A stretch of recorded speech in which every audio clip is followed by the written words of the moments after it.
دنیا به خشم خدا نزدیکترین و از خوشنودی خدا دورترین جایگاه است.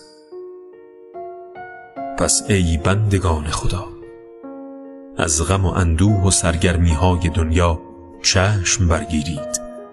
زیرا شما به جدایی و دگرگونی های امور دنیایی یقین دارید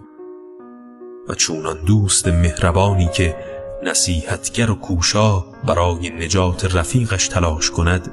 خویشتن را از دنیا دور نگه دارید و از آنچه بر گذشتگان شما رفت عبرت گیرید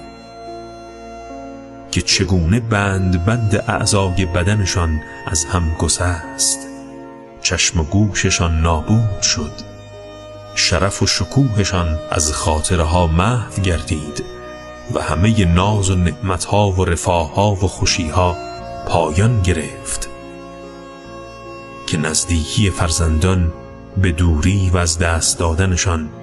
و همدمی همسران به جدایی تبدیل شد. دیگر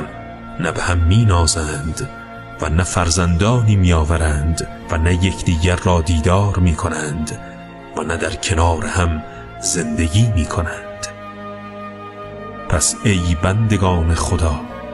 بپرهیزید چونان پرهیز کسی که به نفس خود چیره و بر شهوات خود پیروز و با عقل خود به درستی می نگرد، زیرا راه انسان آشکار، پرچم برافراشته، جاده هموار و راه روشن و راست است.